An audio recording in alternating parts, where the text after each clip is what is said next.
जजमानी व्यवस्था क्या है? जजमानी व्यवस्था भारत में ग्रामीण समुदाय के अंतर्गत विभिन्न जातियों के परिवारों के बीच एक सामाजिक और आर्थिक व्यवस्था पाई जाती है, जिसके अनुसार एक परिवार दूसरे को संपूर्ण रूप से कुछ नियत सेवाएं देता है, जैसे कर्मकांड संपन्न करवाना, हजामत बनाना, कृषि हेतु मजदूरी करना। ये संबंध पीढ़ियों तक जारी रहते हैं और इनका भुगतान सामान्यतः नकद की अपेक्षा फसल के एक निश्चित भाग के रूप में किया जाता है। संरक्षक परिवार जजमान और आरक्षित परिवार जजमानी कहलाता है। ग्रामीण समुदाय में जो लोग इन व्यक्तियों के पास काम करते हैं उन्हें जजमानी कहते हैं, और जो ये परिवार हैं जिनके पास ये मजदूर, नाई, बढ़ी आदि काम करते हैं उन्हें जजमानी बोलते हैं। ये कोई तनख्वाह नहीं लेते, बल्कि फसल का कुछ हिस्सा लेते हैं।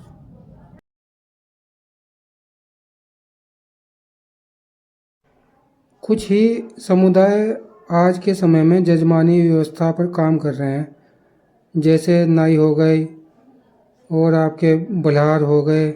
यही व्यक्ति जो हैं जजमानी व्यवस्था पर कार्य कर रहे हैं, और बाकी जितने भी समुदाय हैं वो अपने मेहनताना पर काम कर रहे हैं। जजमानी व्यवस्था लगभग इस समय समाप्त हो गई है। राष्ट्रवाद से क्या आशय है? राष्ट्रवाद से आशय उस भावना या विचारधारा से है जिसके परिणाम स्वरूप व्यक्ति तथा समाज में राष्ट्र के प्रति समर्पण के भाव को प्रबल रूप से जीवन में आत्मसात किया जाता है। देखो, राष्ट्रवाद क्या है? अपने देश के प्रति प्रेम और मन में पूरा एक श्रद्धा भाव अपने देश के लिए, उस श्रद्धा भाव को ही राष्ट्र प्रेम या राष्ट्रवाद कहा गया। इस भाव के प्रबल होने की दशा में राष्ट्र तथा उससे संबंधित प्रत्येक वस्तु एवं विषय के लिए पूर्ण प्रतिबद्धता पाई जाती है। राष्ट्र तथा राष्ट्र के हित को सर्वोपरि माना जाता है तथा राष्ट्र हित के लिए बड़े से बड़ा त्याग एवं बलिदान करने को तैयार रहा जाता है। देखो, जब राष्ट्र प्रेम या राष्ट्रवाद क्या है कि अपने देश के लिए अपने प्राण भी बलिदान करना। ठीक है ना? तुमने देखा होगा फौजी जो है बिल्कुल अपनी जान को जो है जोखिम में डाल कर अपने देश की रक्षा करा, तो वही राष्ट्रवाद की भावना होती है। अगला, राष्ट्र राज्य से क्या अभिप्राय है? राष्ट्र राज्य नेशन स्टेट से आशय उस विशिष्ट प्रकार के राज्य से है जो आधुनिक जगत की विशेषताओं वाला है। इस राज्य की सरकार की एक निर्धारित भौगोलिक क्षेत्र पर संप्रभुता होती है तथा उस क्षेत्र में रहने वाले लोग उस राज्य के नागरिक माने जाते हैं। राष्ट्र राज्य के ये सभी नागरिक स्वयं को उसका एकल राष्ट्र का हिस्सा मानते हैं। राष्ट्र राज्य का घनिष्ठ संबंध राष्ट्रीयता के उद्देश्य है। उदय मैंने बनने से है। उद्देश्य है। भले ही राष्ट्रवादी निष्ठाएं सदैव उनके विशिष्ट राज्यों जो आज विद्यमान हैं की परिसीमाओं के अनुरूप नहीं होती।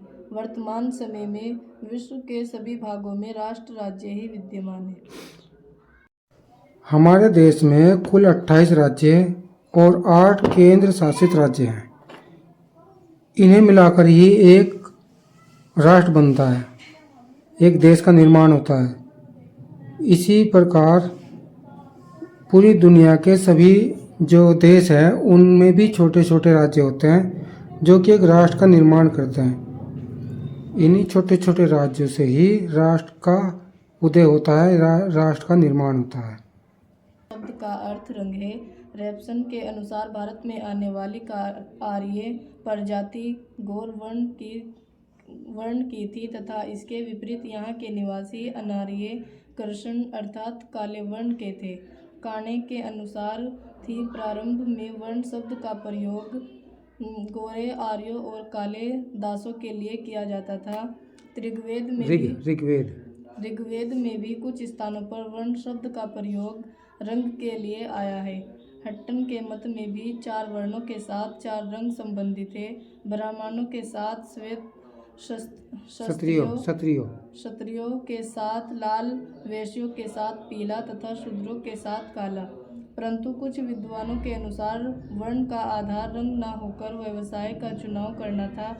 वैदिक काल में आर्यों ने समाज का विभाजन व्यवसाय के आधार पर चुनाव करके किया था, न कि जन्म या प्रजाति के आधार पर। इस अर्थ में वर्ण मनुष्य के व्यवसायों के वर्गीकरण की व्यवस्था है, जो समाज की समृद्धि के लिए नितांत आवश्यक है।